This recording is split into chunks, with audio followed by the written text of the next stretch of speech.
Well, folks, we're officially a third of the way through the NFL season, the regular season at least, already, and it has been quite the ride so far. We are, of course, going to start today with your New England Patriots, and I am pleased to say that things are going better than expected. Josh Morris is back on the show. We'll run down the whole league, do a little Thursday night preview, and we will pick four games for you to maybe bet on, or at least to think about coming up for week 7. It's the Terranadome. It's all new, and it starts right now.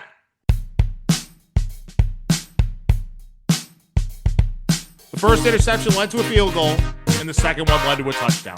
You lost by 3.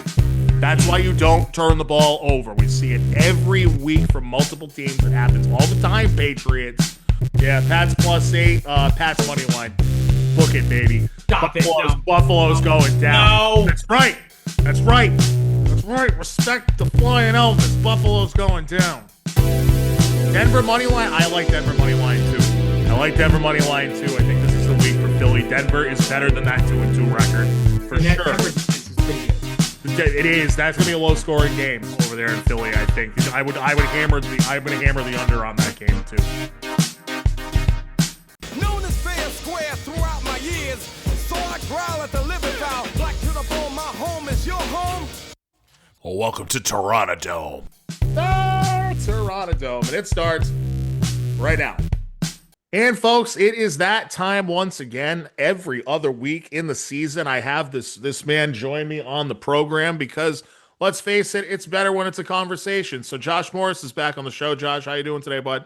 I'm doing well, buddy. How are you? Oh, fantastic. It's just a lovely day here in Patriot Nation, and everybody is talking about how we're the luckiest fan base on the planet, and they might be right. Just to bury the lead, it's been 4 days now. The Patriots went to New Orleans and managed to beat the lowly Saints. And the Saints were never out of this game, folks. So it's not like it was like a really impressive blowout. Frankly, the Buffalo win was much more impressive. But anyway, let's take it to New Orleans for a 1 o'clock showdown between the New England Patriots and the New Orleans Saints. The Saints coming into this game 1-4, off their first win of the season, though. A lot of people called it the trap game for the Pats. And my main takeaway from this one is that Drake May can flat out ball. And I told all of you after week 1 to shut the hell up and give the kid a chance and be a little bit patient. The kid can flat out ball. Thank God it happened again. It happened again. I'm not saying that he's going to be no one's going to be the next TB12, guys. All right. Nobody's ever going to do what that guy did for the duration that he did it ever again. That's never going to happen. But we got the next guy. I'm saying that confidently. Tell me that I'm jumping the gun after I run the game down. The officials try to make this closer than it was, folks. New Orleans had some scripted plays that got them out to a 3-0 lead a few minutes into the game. Their first play from scrimmage was a beautiful throw by Spencer Rattler. That feels weird to say. Going out to Chris Olave. The Pats should trade for that Olave guy. It ended up in a field goal. Of course, because they first play they can't finish it. That's what bad teams do, as we know here in New England for the last few years, right? Bad teams end up kicking field goals. Good teams score touchdowns. Anyway, first play of the drive, first pass drive, and it's the fourth play of the drive. And May takes a deep shot down the left sideline and completes it to a wide open Demario Douglas. He's back from the milk carton, folks. He walks it in. And it's a 53-yard touchdown. Pats up 7-3 just over 4 minutes into the game. The Saints would then eat up nearly 6 minutes of clock on that. 11-play drive, only managed a 48-yard field goal. 7-6. Pats still in the first. Bear with me. I'm going to go fast here. 3 plays into the next Pats drive, and May hits Douglas deep down the right sideline this time. And he makes the last defender miss, scores. It's clearly a 61-yard touchdown. And I don't know if you were watching this game or not. Were you watching this game at this point? Because the 49ers played later. Well, I was on red zone. Are you talking about the Stephon Diggs play? Is that what we're talking about right now? You're the one where they called him for the phantom holding, even though he was well within the first 5 yards. That's the one I'm talking about. And what was really egregious about the call was that they were literally lined up to go for the extra point already. Everyone's celebrating, everyone's on the sidelines, and then they drop the flag on the field. That's suspicious at best, folks. And we'll have more of that later. Much more of that is coming. The officials are starting to be the NFL officials again, 6 weeks into the season. So yeah, Diggs gets the stupid, ridiculous holding call. Touchdown's wiped out, but ultimately Drake May's awesome. Doesn't matter because 6 plays later, he hits Kayshon Boutte on a 25-yard dime for another score. 14-6 Pats, 33 seconds left in the first quarter. As I said at the top, the Saints are never out of this game. They go for an 11-play, 65-yard drive and a Taysom Hill gimmick touchdown. Pulls New Orleans to within one. 9:43 left in the first. I'm going to try to hurry this up. You look bored already. Saints then managed to force the Pats punt. Managed to go on an 8-play drive. It only goes 27 yards. But eats 4 minutes off the clock. 38-yard field goal is good. Now Saints are now ahead 16-14 with 1:55 left in the half. A stupidly bad snap from a professional football center by Garrett Bradbury that went out the right side of his hand and went way to the right of Drake May. That spawned that drive for New Orleans at the 47. Pats at their own Jesus, slow down. Pats at their own 27 with 146 to go. May is still balling, folks. He's balling out. He goes 5 of 6 on the drive, 70 yards. Another beauty back shoulder throw to Booty. He was looking for Booty, and he found it quite often in this one. A great catch, 29-yard touchdown. May then runs the 2-pointer in himself because he's just that good. 31 seconds before halftime. Pats lead again, 22-16. Out of the half, they go on a long drive, 24-yard field goal. Borregales. Pats would not score again in this game. It's 25-16, 7:29 to play in the third. They trade punts on the next two drives. Saints get a 54-yard field goal. They pull it to within 6, 13:46 to go. It's a little shaky at this point, folks. They would trade punts with a Jawan Johnson fumble thrown in between on the next 4 combined possessions. The Pats get it back, 3:43 left. Ultimately, they pick up the first 2 down. They pick up the 2 first downs they need. No more timeouts for New Orleans. Ball game. Pats 4-2. First time in 5 years. Sorry, 4 years. Right? No. Since 2018. First time since 2018. 7 years. Yeah, 7 is the right amount of years. I'm usually pretty good with numbers, not on that one. Drake May, 18 out of 26, 261, 3 touchdowns in this one. The ground game is a problem for this team, folks. I think we're going to end up talking about that for a minute here. 22 carries between the two backs for 45 yards. That's not good enough. Kayshawn Booty, rocking everywhere. Found you, Miss New Booty. 5 catches, 93 yards, 2 scores. Demario Douglas, 3 for 71 and a score. Diggs, just 3 catches for 28. Rattler, 20 out of 26, 227. No scores for him. No turnovers either. Kamara, 76 total yards. And the floor is Olave, 6 catches for 98. Sorry that took so long. Yeah, the 4-2 start's good, Josh. Realistic. We have to be realistic about things, though. When we think about the 4 wins, who have they beaten? Besides Buffalo, of course. But the other 3 are Miami. Frankly, they should have beat Pittsburgh. We talked about this. Coulda, woulda, shoulda, didn't. But it's what I'm missing one here, too. But Miami, New Orleans, and the other win was help me out because I can't remember. Who'd you guys beat after the Raiders? Who was your week 2 game? The week 2 game was Miami. Yeah. Oh. Then week 3 was Pittsburgh. Oh, Carolina. Carolina, they beat the crap out of Carolina. 30-0, right? No, more than that. It was 42-13. Yeah.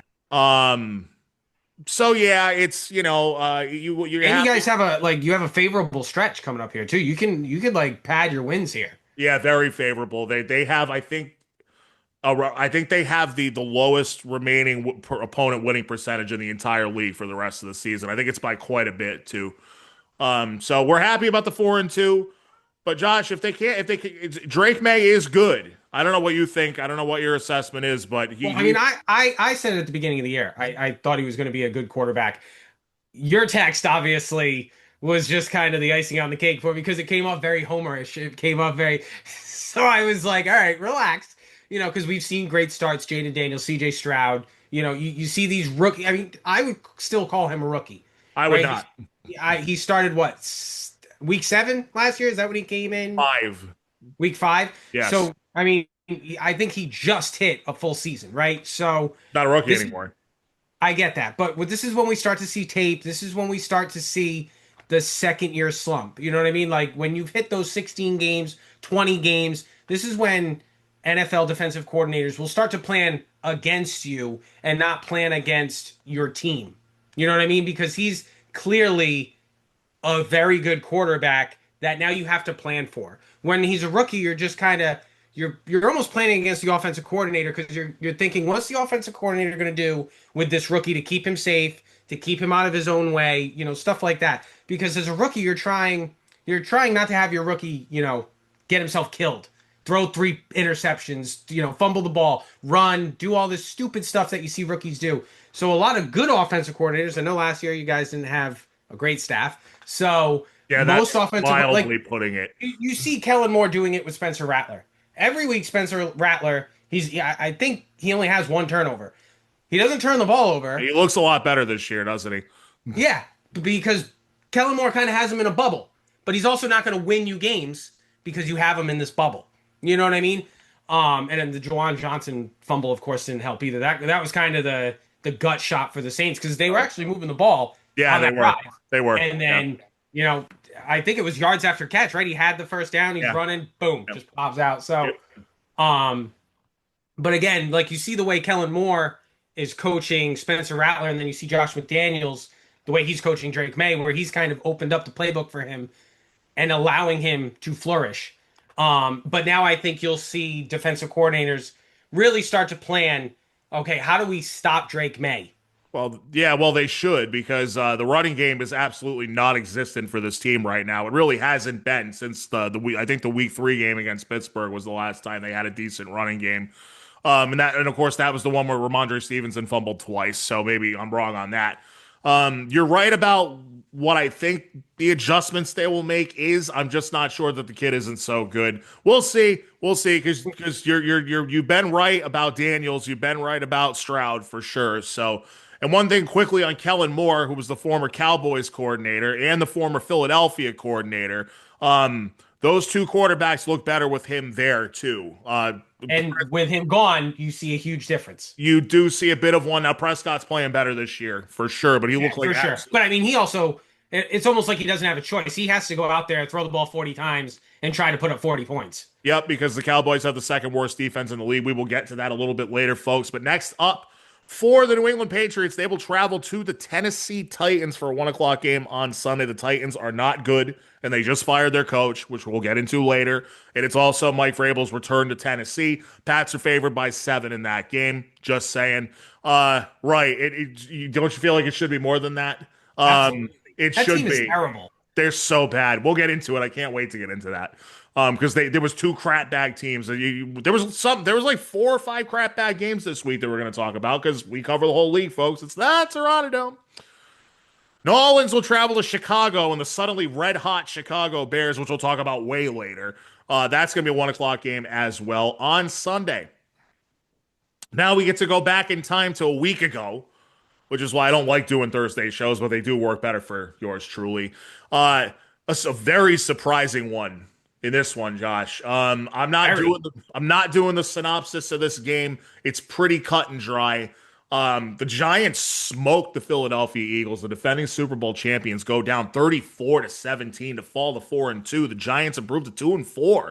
They're 2-1 with Jackson Darty Party at quarterback, and they got a lunatic running back who's apparently really good if he holds on to the football. It's Scattaboo. In this game, I'm just going to give you numbers in this one. You want to talk about it, that's fine. But Scattaboo goes for 19 carries. This is a 4th-round pick, by the way.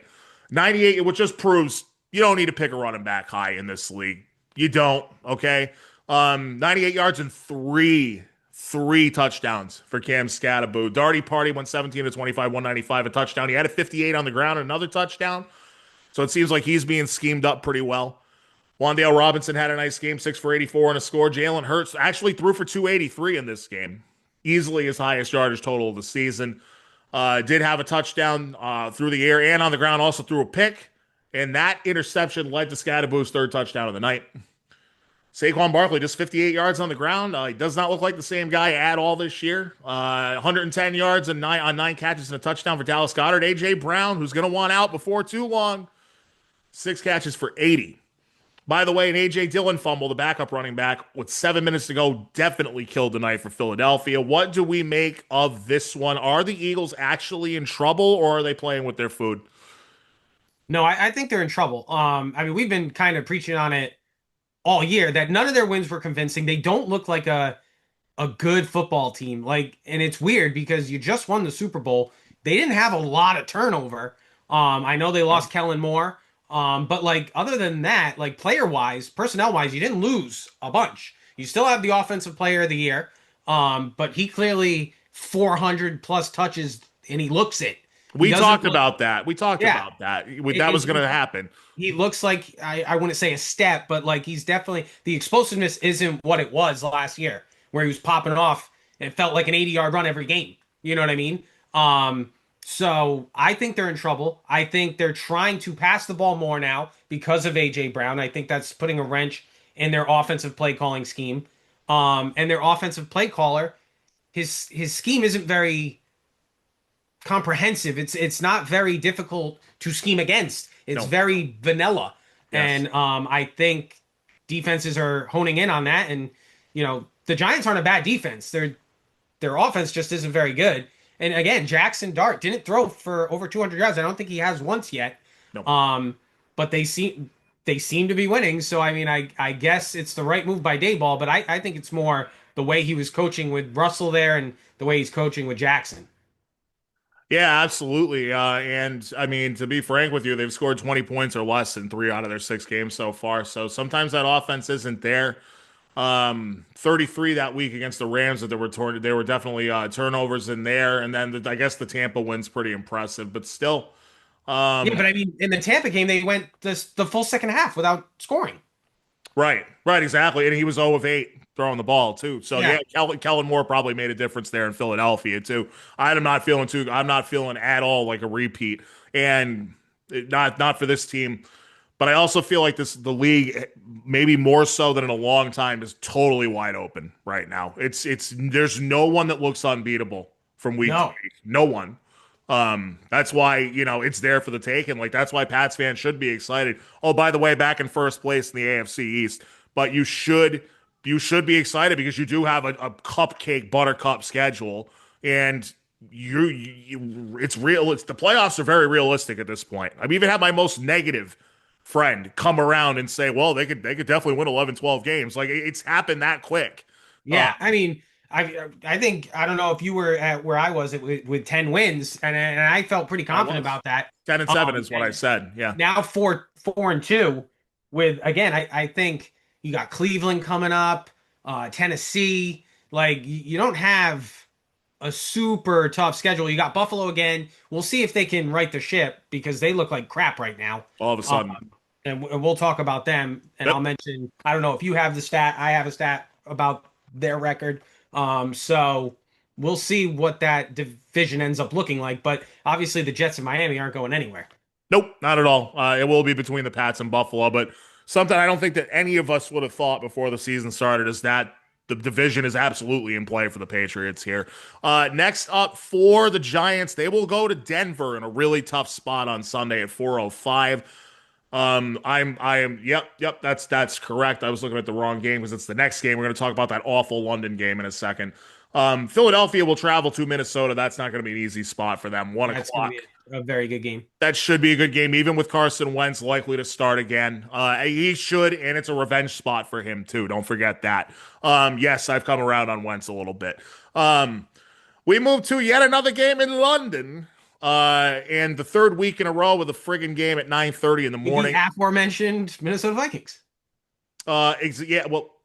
Yeah. Oh no, they were last. That was the week. That was last week. That was last week. I talked about that wasn't a great game either, but it was better than this one. The Denver Broncos against the New York Jets. Jets come in 0-5. This is one of the worst games that I've seen. I'm glad I didn't watch the first half. This is one of the worst games, even on just the stat sheet, that I've seen in a long time.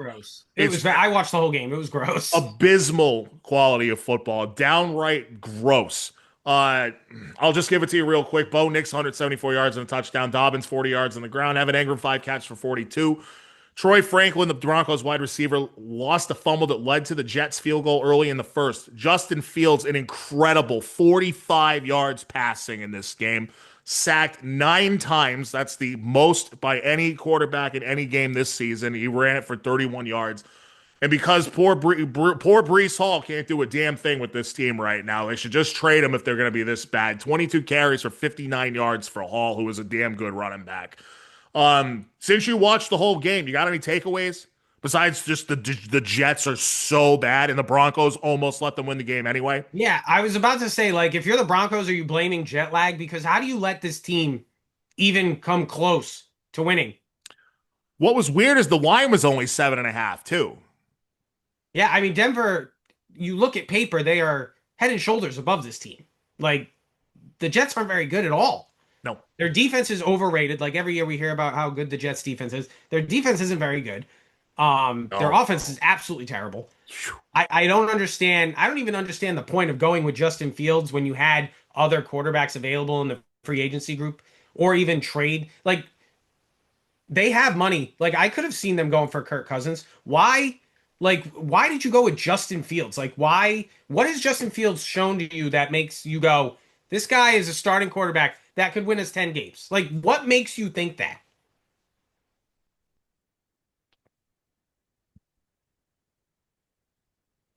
Thank you. Coughing fit. There are people that are getting paid a lot more money than I am to make those decisions. I'm just saying, like, I can play fantasy football better than the Jets front office can play real football. I'm just saying. It's Like, true. that's not even an exaggeration. No, it's not. Um, but when you look at the body of work with Fields, I mean, literally what happened to him last year, just look at it. Like, what did he go 4-2 with the Steelers and they benched him for Russell Wilson? Like, the Steelers saw it, but Yeah. you're the Jets. You're the Jets. You can't see it. You have green blinders on. You're still thinking about 1969, the summer of 69, all that good stuff. Broadway Joe sold his soul. They'll never win again as long as he's alive. I don't know that they'll ever win again while we're alive. I don't know. Dear God, man, I feel so bad for these people that show up to that stadium every week. Because you're not watching a good product. You're watching one of the. I think they're the worst team in the league. And I didn't expect them to be the worst team in the league. I thought they'd be bad. Yeah. Them or Tennessee. I mean, I know Tennessee has a win, but Well, they they're shouldn't bad. have a They're win. really bad too. They shouldn't have a win. No.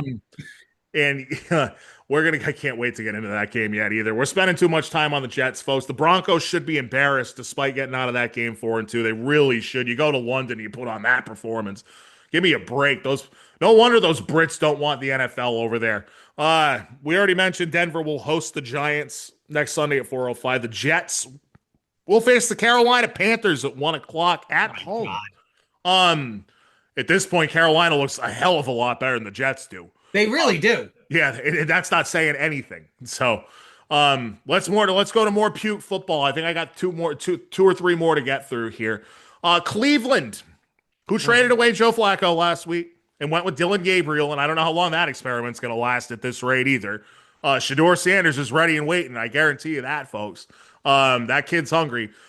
Cleveland at Pittsburgh. Easy spot for the Steelers. Steelers win this one by 2 touchdowns. Aaron Rodgers has actually looked good, efficient, not taking a lot of deep shots, but I will say, look what happens when you're not wearing a green jersey. no kidding. And honestly, if you look at Rodgers' numbers last year, people They were forget good. they were good. They were, especially for a 40-year-old quarterback playing for the friggin' Jets. He threw 28 touchdowns and 14 picks. That's not bad, especially when they were out of it, right? So, like, people forget this because his last 6 or 8 games that the Jets were totally out of it. He was playing really well. 21 out of 30 for 235 and 2 scores for Rodgers, 52 yards on the ground for Jalen Warren, DK Metcalf, another touchdown and 4 catches for 95 yards. Flip side, Dylan Gabriel looked like a rookie in this one. No interceptions, but no touchdowns either. 29 out of 52. You're not going to win that way. 221 yards. He was sacked 6 times.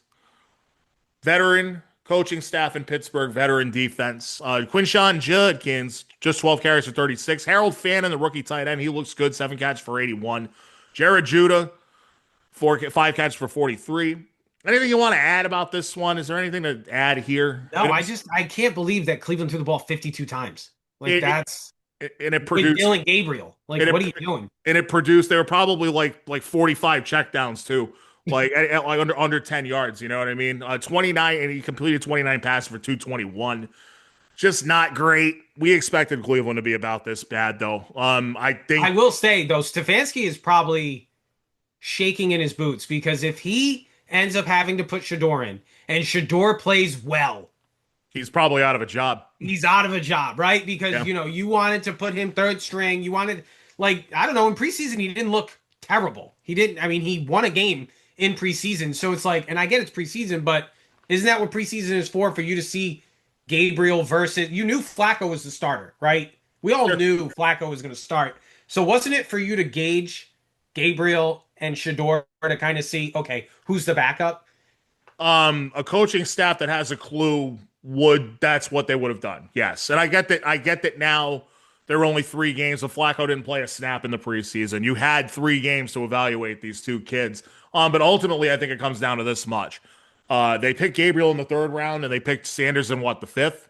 Yeah. So I think that's all it comes down to. Like, well, what does that say? How stupid are we making our front office look if we decide to put the 5th rounder in first? You know, teams operate that way. Patriots just operated that way with their friggin' kicker. He's turned out to be okay. Not great, but okay. But he was drafted. John Parker Romo wasn't. Romo out kicked him in the preseason, and they still went with Borregales. That's just an example. Yeah, and Romo's kicking for the Falcons now? That's correct. Yeah. Yeah, because they let go of Young Wei Koo. And that's pretty much the slice of it.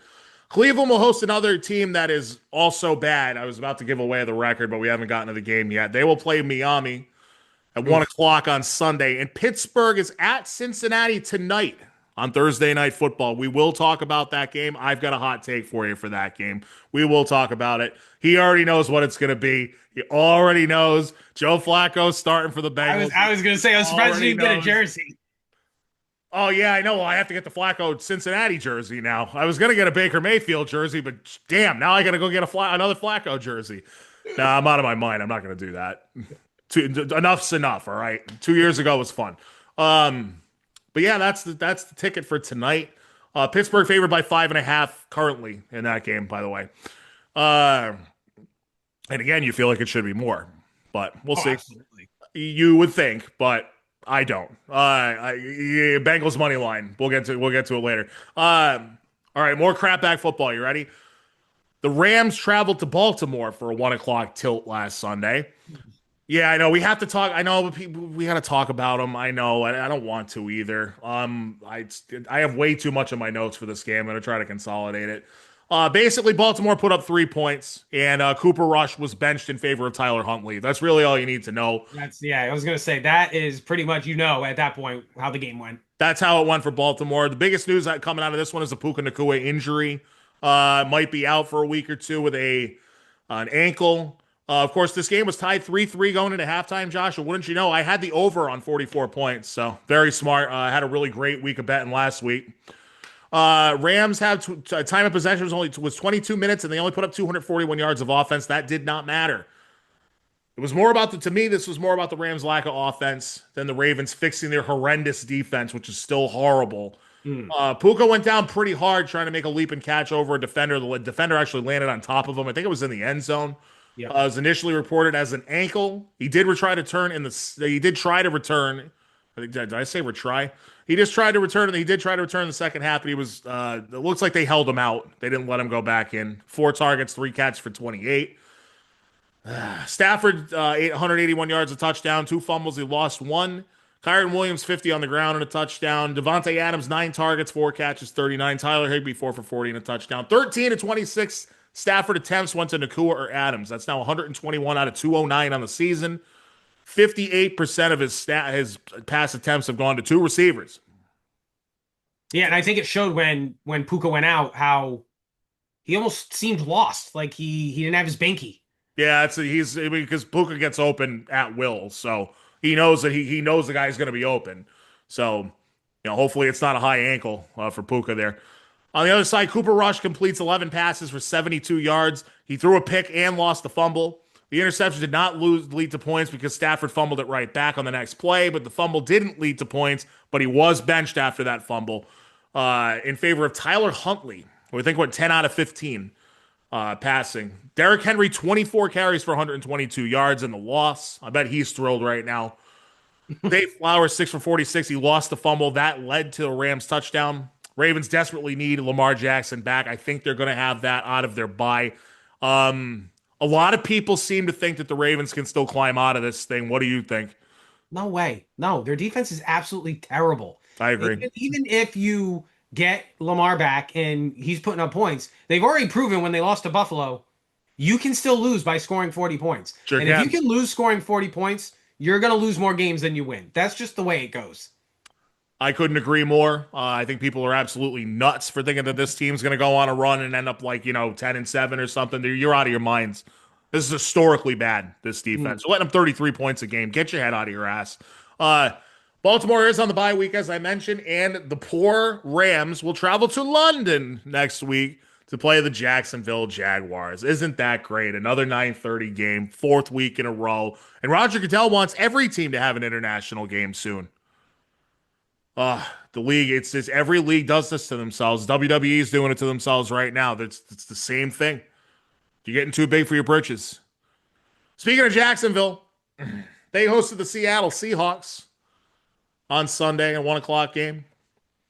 And their offense was pretty much stymied except for an 8-play, 71-yard drive, resulting in a Brian Thomas 21-yard touchdown catch, 1:14 left in the first quarter. The next 5 Jacksonville drives went like this: punt, end of half, missed field goal, punt. Very exciting stuff. Seattle scored 20 straight points after that Jacksonville scoring drive. They go for a 24-yard field goal. Next drive after that was a beautiful bomb throw. Sam Darnold is maybe better than anybody in the league at this, throwing the deep ball. I'm not even kidding. For a 61-yard touchdown to Jackson Smith-Njigba, and I'm going to say it for the 4th week in a row, one of the absolute, probably the most underrated elite receiver in football. Next drive, they punt, then a 53-yard field goal. Finally, 8-play, 77-yard drive to open the third quarter. They would not score again. Jacksonville would score on a 14-play, 82-yard drive early in the fourth, making it 20-12, 2-point attempt fail. And Seattle's defense that was shredded the week before by Tampa Bay and Baker Mayfield, letting up 38 points. They forced 3 straight punts after that, coming with 3 minutes left in regulation. The last one, Seattle forced Jacksonville to burn all 3 timeouts. Offensive hold a penalty on a field goal attempt allowed Seattle to down the ball after the 2-minute warning. Kick was good anyway, so even if, there was no penalty, game was over. Is Trevor Lawrence mediocre? I think he is. I watched him play against the Niners. I watched the Monday night game, or the Sunday. No, it was Monday night against the Chiefs. Yes. It's nothing. He's nothing exceptional. Like when he was coming out of Clemson, people were talking about him like he was a can't miss pick. Like, I remember that.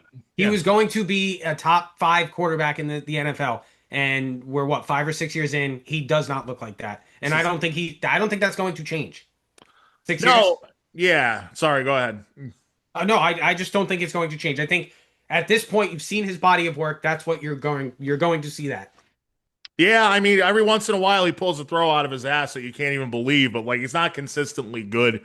It is his 6th season in the league. That 2020 quarterback class is going down as one of the worst ever, by the way, at least so far. And again, we're 6 seasons in now for these guys. So, yeah, Mac Jones might be the best quarterback out of that class. And he was the 5th one taken. And he's not that good. He's not that good. He's not bad. Yeah. He was when he was here, but he's not that good, okay? He's average quarterback. I think they're all serviceable, but again, nothing to turn your head at. You know what I mean? Not Fields, Zach Wilson, or Trey Lance. No. I just reeled off 3 of them. We were just talking about Fields. Big D, Sam Darnold, 290 yards through the air and 2 touchdowns. The running backs combined for 22 carries, and this is another team with running back problems, I think. 58 combined yards, and JSN balls out. 8 catches, 162 yards, and a score on 13 targets, if I may. He leads the league in receiving yards with 696, receiving yards per game, obviously, with 116, and receiving yards per target at 12.8 per target, which means that Darnold is getting the ball to him downfield and doing it often. Last year, he only averaged 11.5 yards a catch. This year, it's over 16. I'm just saying. Well, I mean, I honestly think Darnold over Geno any day of the week. 100%. Yeah, Geno's very limited in what he can do. Darnold's got the big arm. It's between the ears with Darnold sometimes. And when it's the middle of the season, he's good. I mean, he really ended up turning into a pretty good quarterback. Yeah, if they make the playoffs, that's when we'll find out. Exactly. Does he piss down his leg like he did last year? We will find out because I think Seattle's a playoff team. So we'll see. Well, they need to, like you mentioned the running back thing. Kenneth Walker has talent. I don't understand what they're doing. I texted you during the game. Like, if I'm Kenneth Walker, I want the heck out of here. Like, I don't think Charbonnet is a bad running back, but I think elite talent-wise, you're looking at Kenneth Walker the 3rd. Yes. Yeah. and you're saying to yourself, this guy can run, this guy can play. Yeah, Like I think Charbonnet's better in the pass game. But again, that's what a third down back would normally be. Like better pass blocking, better, catching out of the backfield. But as a pure runner, I think Kenneth Walker is hands down the better runner, and they just don't use him. Yeah, he's certainly the faster of the two. He's also the smaller of the two. I do think Charbonnet is a little bit better around the goal line. I don't see them trading him while they're a winning team, which is unfortunate because a team like this one could really use a running back right now. But yeah, he's good and he's kind of being wasted. And before long, they're probably going to get him hurt because they usually do for 1 or 2 games a year as well. Next up, I didn't give any Jacksonville stats. I don't know if you want them. 258 and 2 touchdowns for Lawrence. He threw 52 passes and completed 27 of them. Brian Thomas is finally coming back. 8 catches for 90 and a touchdown for him. Next up, Seattle will host the Houston Texans. Get this, 10 o'clock on Monday night, Eastern. Enough of this bullshit, ESPN and the NFL. Enough. 10 o'clock? 10 o'clock on the East Coast. This isn't Major League Baseball. Give me a break. I'm not gonna be able to watch that. And I kind of like people won't. And I would kind of like to. But anyway, Jacksonville, as we already mentioned, will face the Rams, who are 4-2 in London, 9:30 a.m. Okay, now we can move to games that have some actual offense and storylines. The Dallas Cowgirls traveled to the Carolina Kitty Cats. Both teams came into this game with 2 wins. One of them left it with 3. No tie this time. See, you get it. It's stupid. I know. We're calling this one the Rico Dowdle revenge game. Josh, I think that's your obvious takeaway. I feel like they should just let Rico Dowdle start from now on because the last 2 games, this dude has rolled up 389 yards on the ground on 53 carries, and he has 7 more catches for 84. It's 473 yards in 2 games from scrimmage. Chuba Hubbard's fine, but this guy is clearly on another level this year. It seems that he's bulked up and he's faster than he was in Dallas last year, and he was clearly motivated here. I don't know, a very back and forth affair. Teams are trading scores all game. The only thing that second through 9th possessions in the game, a Bryce Young INT, of course, was the only thing that was not a score from either of the 2 teams. I'm not going to do all this. This is too much. But George Pickens, 34-yard touchdown with 2:35 left in the third, put Dallas up 24-20. Next drive, Carolina responded with a 2-yard touchdown to Tat McMillan. It's now Carolina 27-24, 12:20 to go. Next drive for the Cowboys, just basically 2 completions, a 45-yard strike to Pickens. Prescott and Pickens are gelling very nicely. And a 10-yarder to Jake Ferguson, 28-yard field goal, ties the game, 9:23 to go. Next 2 drives, teams trade punts. Then Carolina uses the quick game and the run game to run the clock out. They kill the final 6:07 with a 14-play drive. 33-yard field goal, good as time expires. And the Carolina Panthers move to a surprising 3-3 with a 30-27 win over the Dallas Cowboys. I'd like to give you a stat before you comment. Dallas is putting up plenty of points. Their offense does look good. I mean, Javonte Williams was stymied in this one, but he hadn't been up until this game. They're 3rd best in the league scoring at 29.7 points per game. They also have the 2nd worst defense in the league. Again, 184 points given up in 6 games. What defense is the only one that's worse? Baltimore Ravens. Baltimore Ravens. They've given up 194 in 6 games. That is poopy. I'd like to know how many teams in NFL history have averaged 30 points a game and had a losing record. Oh, it can't be many, right? Right? Like, it can't be a lot. That's crazy that you're averaging 30 points and losing more than you win. I wonder if StatMuse has that. StatMuse isn't as good as it used to be, though. I wonder if StatMuse has that. Anyway, Dak Prescott's playing really well. Honestly, if his team was winning, he'd probably be the favorite for MVP. He would certainly be in the discussion for sure, right? In the mix, but he is not because they are not winning games. 261 yards and 3 scores for Dak. Javonte Williams just 34 total yards. George Pickens 9 catches for 168 and a touchdown. We're seeing what he can finally do as a true number 1. You have something to say? I was going to say that might have been because CeeDee Lamb should be back within the next week or 2, right? I think this week, yeah. That might have been the best thing that could have happened for the Cowboys.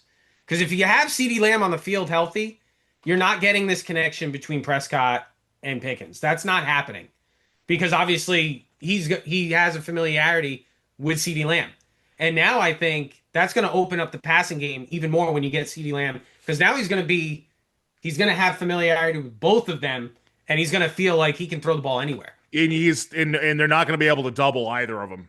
That's the other thing. I mean, maybe you want to double one. Pickens is almost as good as Lamb is. He's going to kill you. He's been killing it for the past 3 weeks. He's so good, and we knew he was, but he couldn't get his head out of his ass in Pittsburgh because he didn't have anyone to throw him the damn ball.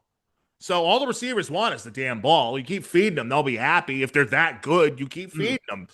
Pickens is really good. I've been saying that since he came in the league. The Pats had a chance to pick him too. They would have screwed it up.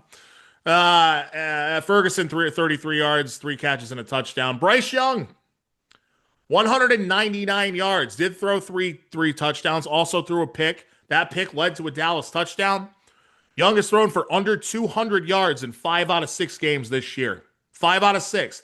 That dumpster fire crap bag Arizona Cardinals team let him throw for 328. 328. And I already mentioned Dowdle's line, but I'll give it to you again. In this game, 30 carries for 183 yards, 4 catches for 56 yards, and a receiving touchdown. Yeah. Carolina at the Jets. Sorry. That's unbelievable. It is, especially as you're just sitting on the bench for the first 4 weeks. Yeah. I don't know. That's what, 6 yards a carry. Like, that's unreal. Last week it was over 7. So, yeah, I feel like maybe they should get him more involved even when Chuba's ready to come back there. If they were smart, they would. Carolina at the Jets Sunday at 1 o'clock, and Dallas will host the Washington Commanders. 4:25 game on Sunday, obviously. That's always going to be a 4:25 game right now. We continue moving it along, folks. We're still in the 1 o'clock window here. We got 2 more left in the 1 o'clock window. It's the San Diego Superchargers traveling to Miami to take on the 1-4 Dolphins. And I will say, at this rate, the Capri Pants man known as Mike McDaniel will be back to being a water boy for us Shanahan very soon. Okay? You know why I'm saying that, obviously. We'll take him back gladly as an offensive coordinator. Yeah, I guess. Yeah, that's a good point. But he's going to be a water boy first, because that's where he started with Kyle's dad in Denver and all that stuff. The Dolphins did make an impressive comeback late in this one, but they ultimately fell short. It's 29 Chargers, 27 Dolphins. Chargers escaped to go to 4-2. Dolphins 1-5 and in serious trouble. If it weren't for the Jets, they'd be in the basement. Chargers went up 26-13 after a Dicker the kicker field goal with 12:47 to go. Miami would respond with a 10-play, 69-yard drive resulting in Devon Achane's second touchdown of the day from 4 yards out. It's 26-20 Chargers with 7:56 to go. Miami would then force the Chargers to punt after they only used 1:26 the clock. Good job, Dolphins. 13-play, 82-yard drive from Miami resulted in a 7-yard touchdown pass to Darren Waller. 4 touchdowns in 3 games for the recently out of retirement / failed rapper tight end. 27-26 Miami, and only 46 seconds left. They got this in the bag. They got it in the bag. Surely they won't blow this. Kickoffs return 41 yards by the Chargers.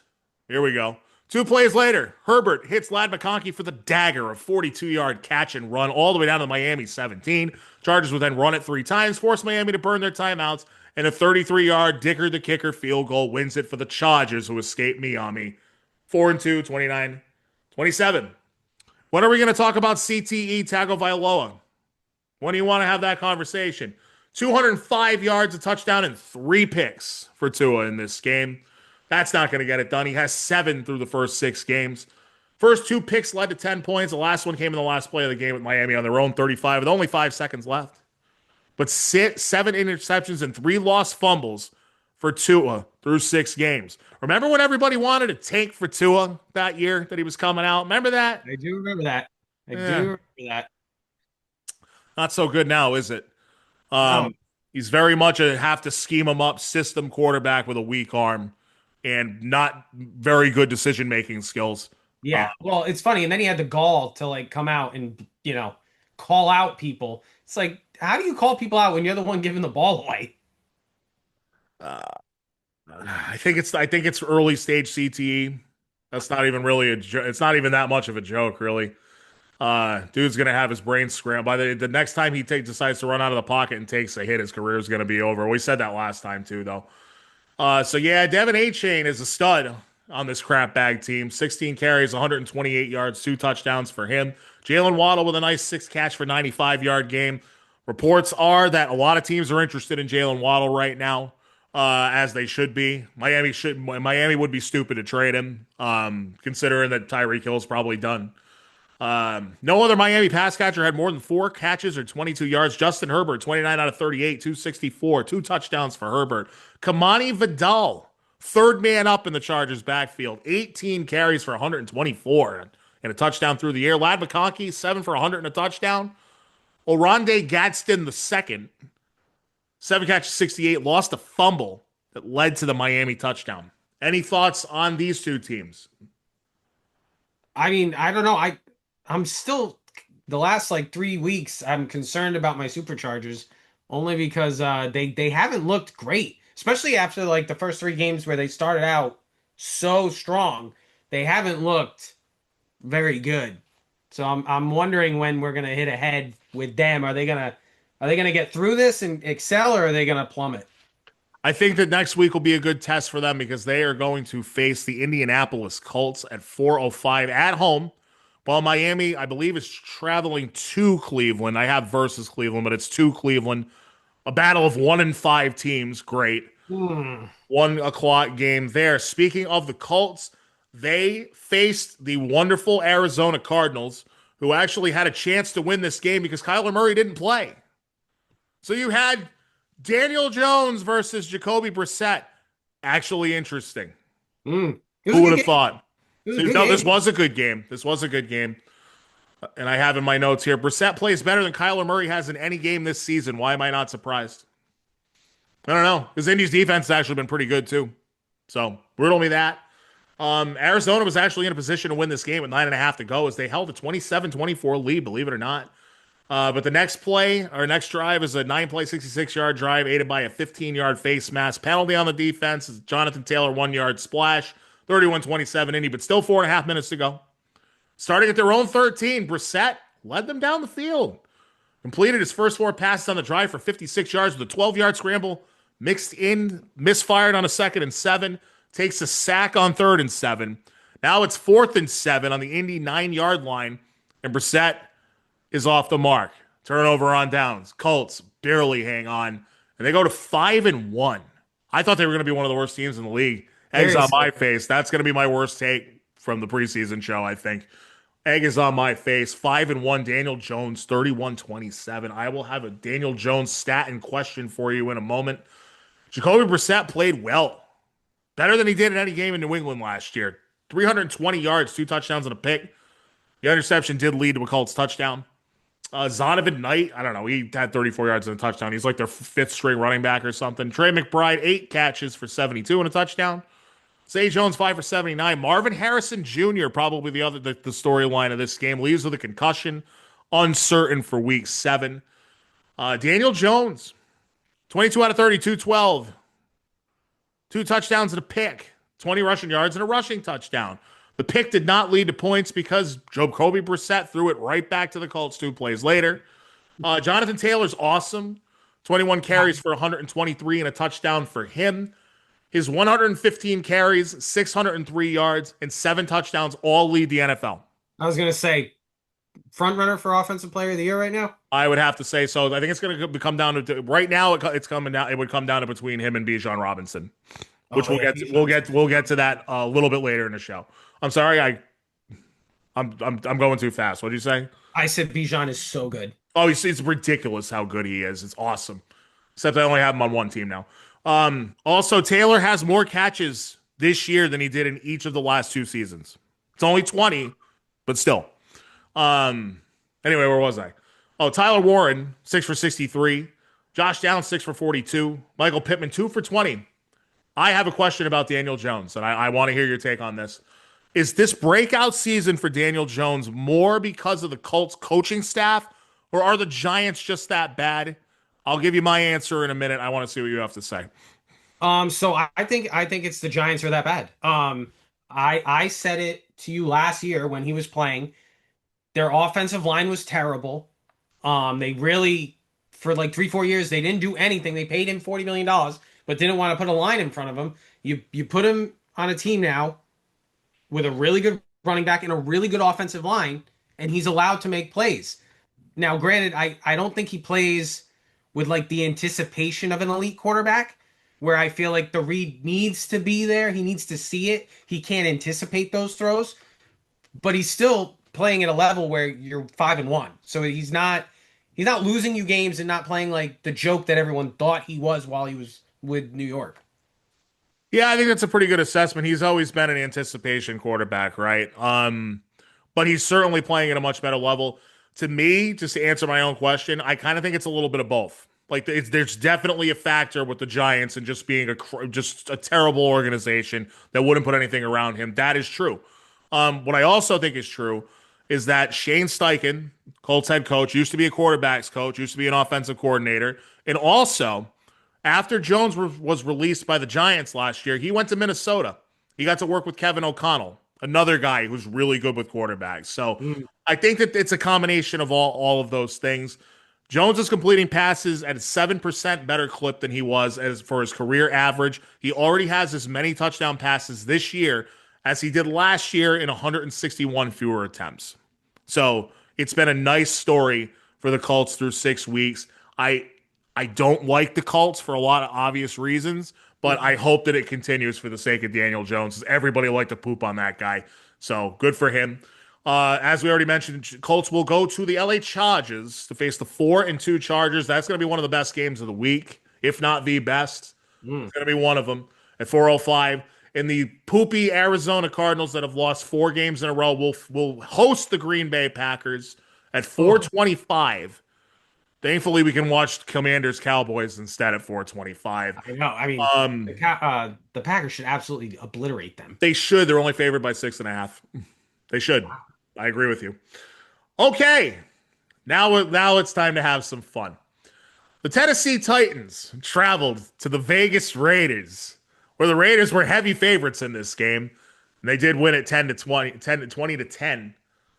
Raiders go to 2-4. Titans fall to 1-5. Then they fired their coach 2 days later. Back to reality for the Titans. Neither of these teams are going fast anywhere, anytime soon. They're not going anywhere. They're going nowhere anytime fast. Going way too fast. I don't really need to summarize much gameplay here. I'll give you a little tiny bit. Yeah, I know you don't even want to hear any of it. Raiders were up 20-3 until 3 minutes left in the game, and the Titans eked out a touchdown thanks to a defensive pass interference call on the Raiders on the 3-yard line on 4th down, or it was probably the goal line. Titans would score right after that. Cam Ward actually threw for 61 yards on the drive, and as I said, head coach Brian Callahan was relieved of his duties, probably thankful for it, on Tuesday after the loss. I have such a stat for you. Let me give you the stat line of this young quarterback, the number 1 overall pick, Cam Ward. 26 out of 38 for 222, a touchdown, an interception, 2 lost fumbles, and sacked 6 times. Ward has had... Okay, here's what I'm going to do for you. I'm going to give you a set of statistics over the first 5 career games played of 2 former number 1 overall picks. And I want you to guess who player A and who player B is. See who has the better stats. You ready? I'm ready. Are you ready? Okay. Through player A's first 5 career starts, 892 yards passing, 5 touchdowns to 2 interceptions, sacked 14 times, 6 fumbles, lost 4. A 59.2% completion percentage. That's player A. You got all that? Yeah. It's gross. Player, very gross, but I might even have a worse one. Player B, 55% completions, 1,101 yards passing, 3 touchdowns to 4 interceptions, sacked 25 times, 4 fumbles, 4 lost. That's player B. You have any idea who those 2 players are? No, that second one can't be Cam Ward. The second one is Cam Ward. He has 1,100 yards. I know. That's got to be the Arizona game. Because that game was an outlier. Yeah, probably. I didn't look that much. I didn't go that far. Because other than that, I don't think he's thrown for over 200 yards besides that Carolina game. He did in this one, 222. Um, Wasn't this his sixth game? oh, that is 6 games. That's why he's got 1,100 yards. I was like, there's no way. Oh wait, let me take the 222 out. All right, that's gonna screw it up a little bit. That means he'd have an even lower completion percentage. He would have. Because he's going to be at like 900 yards. Once I heard the 55, I thought it was Cam. But once you said 1,100 yards, I was like, there's no way. Yeah, no, I screwed that up. That's the first 6 career starts for Cam Ward. So it'd actually be sacked 19 times. Only lost 2 fumbles and only fumbled twice, but only 2 touchdowns and 3 picks, and about the same amount of yards, 890. It's about the same with a lower completion percentage than player A. That's what it would be. Who's player A? Johnny Manziel? Not quite. Baker? No, Baker was good as a rookie. Then who? Think about it's one of the biggest busts in NFL history. The former number 1 overall pick. The biggest bust I can think of is Jamarcus Russell. Jamarcus Russell is player A. No! Jamarcus Russell is player A. Better numbers than Cam Ward through first. That's 5 crazy. starts. I know. I thought you would enjoy that. I know the delivery took a little while to get there, but we got there. Cam Ward, I hope they start putting something around him to see if the kid's any good, because it don't look good right now. Yeah, I mean, let's talk about Callahan real quick. If you're the Tennessee front office, did you think this was the year? They should have let him go after last year. Why'd you bring him back?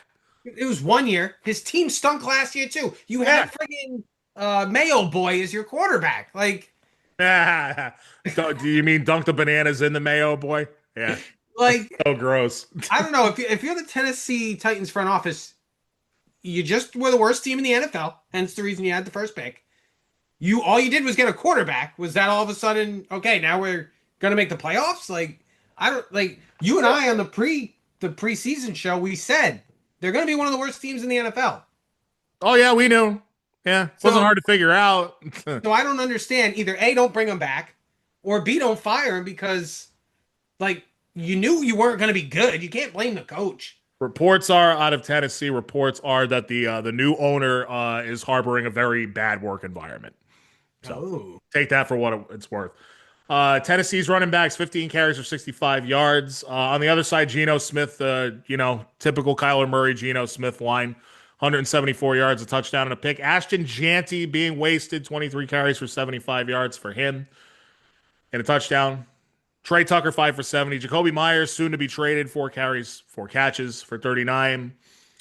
The Vegas Raiders will travel to the Kansas City Chiefs for a 1 o'clock showdown on Sunday. And the Tennessee Titans will host the 4-2 New England Patriots and Mike Vrabel's return to Tennessee at 1 o'clock on Sunday. That's why 7 seems so small. Should be fun. That's all I'm going to say. Should be fun. Also, something else, Pats fans, that I'm going to throw in here really quick. Here's another stat that I bet you don't know. The Patriots, when being scheduled for 3 straight road games, have never won all 3. Not once. It's never happened. It never happened in the Brady era. It never happened before. Wow. It's never happened. That's crazy. They have a chance to make some history. Yeah, I was going to say, I'd still put my house on it. I put a little cheddar on it already. We'll see. Not a lot of cheddar, but we'll get into that later. Okay, back to the fun. We're in the 425 window now, I do believe. I think. Yeah, no, we were already in that window. Well, no, because I think the game you just said, they were at 4, and then the other 2 were at 425. Yeah, it was at 405. Yeah, you got me. Yeah. Okay. Green Bay versus Cincinnati. My guy Joe Flacco making a start for his 6th different team in the NFL. Despite pulling it within 7 points early in the fourth quarter, it didn't look to me, at least, from a 30,000-foot view on Red Zone. It never really felt to me like Cincinnati was really in this game. It never felt like Green Bay was not in control of this game. As soon as they pulled it within 7, the Packers would respond 3 minutes later on a 6-play, 62-yard drive with a 19-yard toss from Jordan Love to Tucker Kraft, essentially putting it out of reach. The Flacco did bring Cincinnati up the field on a 9-play drive with a 19-yard touchdown pass of his own to Jamar Chase to make it 24-18 with 4:11 to go. But that porous Cincinnati defense just couldn't stop Green Bay. They would drive it down, kick a 39-yard field goal out of the 2-minute warning. Packers 27-18. They go to 3-1-1, which is annoying, but 3-1-1. Jordan Love, 19 out of 26, 259 yards, a touchdown, and interception. Josh Jacobs is the man. Always been underrated. Having a nice season again. 93 yards, 2 touchdowns, 5 catches for 57. Matthew Golden Boy, I was going to say something else that's not appropriate. 3 catches for 86. He also ran the ball twice. Romeo Dukes led the team in targets, 5 catches for 55. And the aforementioned Tucker Kraft, 2 catches, 43 yards, and a score. Flacco, 29 completions, 219 yards. Somehow his best game of the season. 2 touchdowns, no picks. So that's an improvement. That's impressive for him. It is. Yeah, he's a bit of a turnover machine, especially at this point in his career, but I love him anyway. Chase Brown, 9 carries for 42. T. Higgins, 5 catches for 62. Jamar Chase, doesn't matter who the quarterback is for him. 10 catches for 94 yards and another score for Chase. What do we make of these two? I know what we make of the Bengals. What do you make of the Packers? Because we thought out of the gate they were looking like, and again, this is why you don't make these assessments after 2 weeks.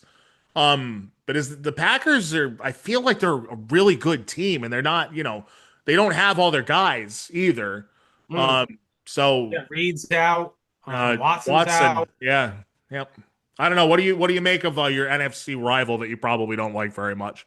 I'm not a big Packers fan, but I will wouldn't think say, so. I think they should be one of the better teams in the NFC. Their defense is playing a lot better this year, and I think Matt LaFleur, being a Shanahan guy, he wants to lean on that running game, and they got a guy that can do it. So I think as long as they don't go crazy and let Jordan Love go nuts, where he'll probably start turning the ball over because that's what he does. I think if they try to keep that balance, I think they're going to be one of the teams we're seeing at the end of the year fighting for that top seed, especially now that they have a tie. That is going to help them, most likely. It helps the winning percentage, which is exactly stupid. Right, because So you don't have stupid. a loss. Right, it's just so dumb. Ties in professional sports. I'm sorry. Go watch a soccer game. Give me a break. Yeah, I mean the Bengals are nothing without Joe Burrow. Essentially, Flacco's my dude, but 40 years old and 2/3 of what he once was at best. I mean, 2-4. They haven't won a game since Burrow got knocked out. And they probably won't. I actually disagree. We'll talk about that in a few minutes. Green Bay at Arizona, who's 2-4, 425 window. We already mentioned the Cincinnati Bengals will take on the 4-1 Pittsburgh Steelers tonight on Thursday Night Football. Now, for Josh's favorite, well, not this week, but we moved to the San Francisco 49ers at the Tampa Bay Bucks. And I'm gonna go as fast as I can and then let him explain what happened. Here we go. The underman roster finally catches up to the 49ers. The same cannot be said for Baker Mayfield and the Bucks. Okay, 30-19, Tampa wins this one. 2016 game with Tampa leading at the half, right? Probably looked promising at that point. I mean, you probably didn't think so, but there was a 4-point game at the half, but it was basically all Bucks in the second half. Mac Jones goes 27 out of 39 in place of Brock Purdy for the 4th time this season, 347 yards, 2 interceptions, sacked 6 times. The 2 Mac INTs led to 10 points for Tampa. Don't turn the ball over. He got really bad about that at the end of his time here. Run CMC, 17 for 54 on the ground, 7 for 57 through the air. 24 touches. Kendrick Bourne, another great game. 5 catches for 142. That's surprising. Jake Tongues, the backup tight end, George Kittle's been out a long time with that hamstring injury. 6 catches for 58 yards. I mean, it's a mash unit for San Francisco, especially these last 2 weeks. Can't really blame them. Baker Street, 17 out of 23, continues to play at a near MVP level. 256, 2 scores. Rashad White, 65 on the ground and a touchdown, 21 through the air. I don't even know who Tucker is. All right, I'm going to skip the rest of the receivers. The 2 Johnsons both had a touchdown, and they're their 5th and 6th string receivers for Tampa. That's all I'm going to say. Sean Tucker, the running back, 6 carries for 25 and a score. Again, underman roster finally catches up to football team. Take it away. This game was a funeral. Oh man. Fred Warner broke his ankle, Oh yeah, and that I forgot to mention that. That's a terrible injury. honestly, you said that it caught up with us. I think if Fred Warner's in that game, I'm not worried about it. I think they beat Tampa Bay. Their defense has been so good this year. I mean, they hadn't even let up a point in the first quarter until Mac Jones, threw an interception and they ran it in. So 6 weeks in, you hadn't let up points in the first quarter. The defense had been playing that well. But that all starts with Fred Warner. You can't stop the run without him. It showed. And obviously, guys aren't getting lined up properly. There were blown coverages. I even texted you that I would have bet my house that, Tampa Bay scores before the end of the half. They hit like a 45 or 50-yard touchdown pass. The defense clearly couldn't do anything without Fred Warner. And then, of course, offensively, Mac Jones, unless he's throwing to Kendrick Bourne, it doesn't look like he's comfortable throwing to anyone. He tried to fit some into Bourne that ended up being interceptions. He fumbled twice. One was nullified by a reversal, but he fumbled twice. He didn't lose it, but I mean he clearly was outmatched by a better defense than what he'd been facing over the past. He faced the Saints, the Rams. The Rams had the 25th ranked secondary in the NFL. And who was the other team he faced? Why can't I think of who it was? Nope, can't think of it. But he wasn't facing any elite defense.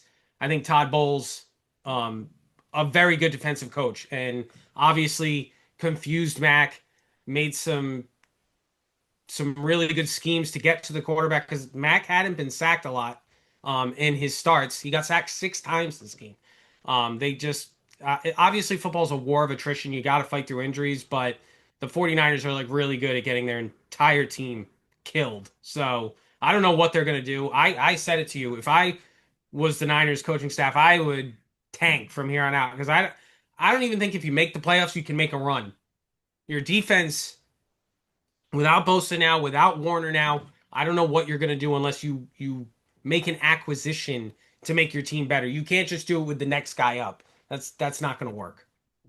Not at this point, it isn't. All of the losses on offense, I mean, you anticipate getting all those guys back at some point. I mean, literally, let's go down the list real quick. Your quarterback, Brock Purdy, 3 receivers, right? At least, right? IU. Yeah, Jennings, Pearsall. And George Kittle. That's 5 of your starters on offense. That's kind of almost impossible. Kind of amazing. Your starting left guard is also out. So I mean, it's just something's wrong with that team, man. Something's not right. They've been the most injured team. They had 18 guys on the injury report before last week's game. That's insane. So it's only gotten essentially almost half your team. You only get 48 guys on a starting roster. So it's a 53-man active roster, but you're only allowed to bring 48. So almost half of your team is injured. That's absurd. And a lot of them are soft tissue, muscle injuries. What are we doing as a training staff? This is kind of ridiculous. It's been going on since 2020. We're 5 years of these guys getting injured, all having similar injuries. I don't know. That seems obviously Fred Warner's. That's just a football freak injury. Jair Brown makes a tackle, he swings around and slides into him crap like that happens, unfortunately. But Nick Bosa tears his ACL for the 3rd time in his life. Kittle's got a hamstring issue again. Pearsall with his knee. These are just injuries that can be avoided by properly training your team. Yeah, better hope Christian McCaffrey's not next, because boy, does it feel like that's coming too. Right?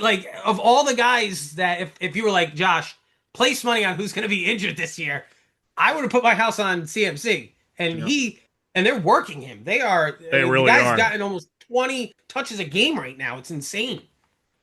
Yeah, and in the short term, it's not going to get much better for these 49ers, I don't think. It looks like Purdy's probably out again this week. And I don't think any of those receivers or Kittle are coming back this week. Or is Kittle coming back this week? So Kittle's set to return to practice, because he was on IR. They opened up his 21-day window. But I don't know if he's going to play. They face the suddenly hot Atlanta Falcons. They are hosting the Atlanta Falcons on Sunday Night Football coming up this week. That game I am certainly interested in. And these Tampa Bay Bucks. The Bucks look really, really good. They honestly do. Good defensively. The quarterback's playing at a really high level. And they've got a ton of injury problems as well at receiver. Now they're down their top three. And their top running back as well. I mean, none of those appear to be long-term, but still. Anyway, those Bucks, they will travel to Detroit, Michigan to face the Lions. And speaking of the Lions, we're about to talk about them right now. That is the 7 o'clock game on Monday Night Football. That's the one you're going to get to watch. So, speaking of the Detroit Lions, they go to Kansas City, and all of a sudden the Chiefs are magically getting their bleep together. And they go into Kansas City. Detroit's been running pretty hot. They had won 4 in a row. And they go in there, and it doesn't look like it was really much of a game to me. I don't know. I certainly love turnover-free football. Always love that. And the second line of my notes, and we've already talked about this, and I'm going to let you bring the stat up that you uncovered. The Chiefs are apparently being back to in favor with the referees because they had 0 penalties in this game. They played perfect football, right? Absolutely perfect. No penalties and no turnovers. What a great team. What's the stat? It's obviously just because they're so great. That's what it is. It's obviously that. And there was a roughing the passer late in the game where Mahomes got breathed on.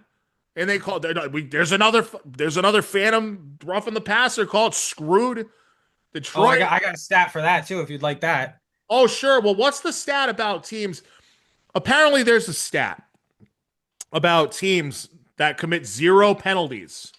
So how many times is that? You have the stat. How many times has that happened in the history of the league? I don't have the history, but I'll give you since 2000, it's only been done 40 times. 40 times in 26 seasons. Okay. And that's not a lot. And since 2019, we'll just break it down even farther. Since 2019, it's only been done 12 times. And the Kansas City Chiefs have done it 3 out of the 12 times. For you math nerds out there, that's 25%. So 25% of the time where a team plays perfect football in the last 6 years, it's been the Chiefs, which is highly unlikely. There's 31 other teams, and that's only happened 9 times combined for the other 31 teams since 2019. Said another way, it's only happened, 40 times in the last 26 seasons, which means it's happened less than 2 times a season. But the Chiefs have had it happen 3 times in the last 6 years. That adds up. I'll take that. That adds up. You don't have to tell me how many times the Patriots are on that list. Don't want to know. Don't want to know. The Belichick, Brady Patriots, I have no doubt are on that list. That is not the frame for this argument. That's not how this works. It's my agenda. So, KC led 13-10 at the half. They had only the only score of the third quarter on a 9-yard touchdown pass to Hollywood Brown. An 8-play, 81-yard drive where Mahomes went 5 of 6 for 61 yards and an 11-yard run. 2010 score would stand until Detroit scored 2 plays into the fourth quarter when Jared Goff put on a clinic. Starting with 3:34 left in the third, he went 8 for 8 on the drive for 81 yards. We know that Goff can be very accurate sometimes. Capped by a Sam Laporta 4-yard touchdown. 20-17 Chiefs with 14:14 to go. They respond again with a 9-play, 54-yard drive, aided by a roughing the passer penalty where somebody put a finger on little Patrick, and it was called a penalty. And that led to Hollywood Brown's second touchdown on the night. Basically sealed it with 27-17 with 9:30 to go. KC then forced a punt, kicked another field goal, and turned Detroit over on downs with 2:03 left. 30-17 final. Kansas City improves. They were 1-3, if you remember. They improved to 3-3. So there you go. There you go. So, Patrick Mahomes, 22 out of 32, 57. 3 touchdowns through the air, 32 yards and a rushing touchdown. Pacheco and Hunt continue to be bums, 18 carries for 74. Hollywood Brown, 4 for 45 and 2 scores. Xavier Worthy, 2 catches for 20 and a score. Travis Kelce's new restaurant is too expensive, 7 catches for 78 yards. Jared Goff, 23 out of 29, 203 and 2 scores. Jahmyr Gibbs, 17 carries for 65. David Montgomery, just 4 carries, I'm concerned, for 24 yards. Amon-Ra, St. Brown, 9 catches for 45. Jameson Williams, 6 for 66 and a score. Sam Laporta, 5 for 55 and a score. What do you make of these? This game is worth talking about. So what do we think? Are the Chiefs back to being the Chiefs? Because we know they shouldn't have gone 15-2 last season. I don't know how they made the Super Bowl. Are we looking at another deep playoff run for this team? Do we know? We know their schedule is probably tough. Like what do we? And then on the Detroit side of things, only 17 points in a big spot. Yeah, I mean, I'm not worried about Detroit. I think they've proven over the last 4 weeks that they're still going to be a pretty good football team. The Chiefs, obviously, for the past 6 years have been one of the better teams in football. So every once in a while they're going to get theirs, and I think you could say the Lions got this game, but I also think we might be in store for another deep Chiefs run if we're going to get games where they get 0 penalties and touchdowns get taken off the board because New York calls in, and while everyone's waiting to kick an extra point, 72 seconds worth of standing around, New York calls in and says, hey, you got to call a penalty on this and overturn the touchdown. That should not be happening in the NFL. Either you review penalties or you don't. Like, New York, stay the heck out of it unless it's an actual review. You can't just call and be like, oh, you got to call a penalty on this. Like, what? No. Like, that is not what replay assist is for. And if we're going to see crap like that happen in every Kansas City game, then yeah, you're in store for another deep playoff run for them. So it happened in the Kansas City game and the New England game. That same thing happened. Just saying. Same exact thing happened in the Pats game, that second DeMario Douglas touchdown. That's what happened.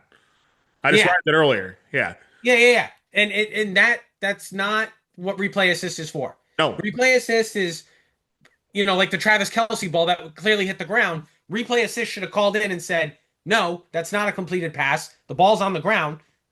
It's incomplete. But no, we're using replay assist to say Jared Goff, who didn't get under center, but was near the center. So no, that's a penalty. No, that's not what the penalty is. The penalty is he has to go under center and make himself look like the quarterback. And then if he moves, it's a penalty. Not he stands near the center and we're like, well, that's too close. You can't confuse the Chiefs that way. Like, come on, man. What are we doing? We're being run by the gambling money and probably Vegas calling New York, to be honest with you. They can, phone calls are pretty quick, long distance nowadays. So we get the Chiefs at 3-3, the Lions at 4-2. Kansas City will host the Vegas Raiders, who are 2-4 at 1:00 on Sunday. And Detroit will face Tampa Bay. We just mentioned Tampa Bay 5-1. It should be a really good game on Monday Night Football. At least I'm hoping it is. We've just got 2 left for week 6, and then we're done, Josh. This one was particularly satisfying. The first game on Sunday Night Football was the Buffalo Bills traveling to Atlanta. Monday Night Football. I said Monday Night Football. Said Sunday. I said Monday. Okay. I said Monday. Okay. All right, I'll check the tape later and then leave this argument in. Bills certainly don't look like the best team now, do they? They don't look like the best team in the league to me. No, their defense, and I said it to you last week. Their defense looks horrid. I don't think that their roster is that great. No, their roster is not, and it wasn't very good. Like, their defense wasn't great last year either. No.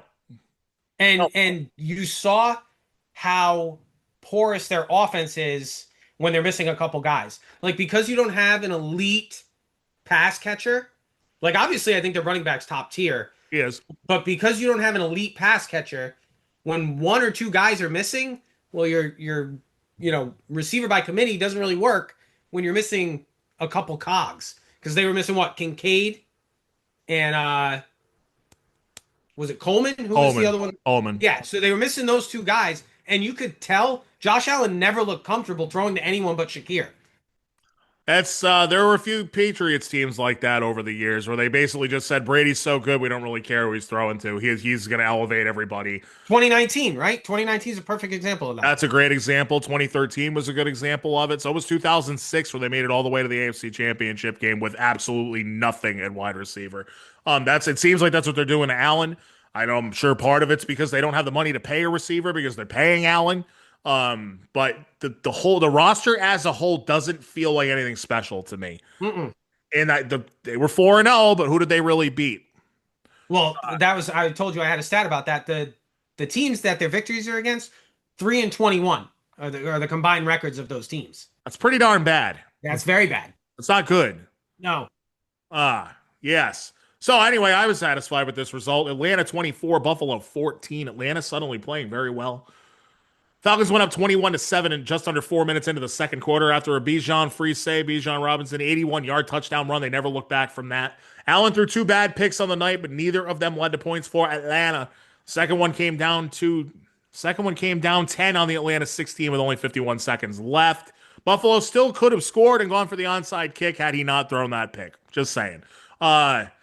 Allen, mediocre, 15 out of 26, 180 yards, 2 touchdowns and 2 interceptions. He was sacked 4 times in this one. James Cook is a very good running back. He's definitely near the top of the league. 17 carries, 87 yards for him. Michael Penix Jr., 20 completions, 32 attempts, 250 yards and a touchdown.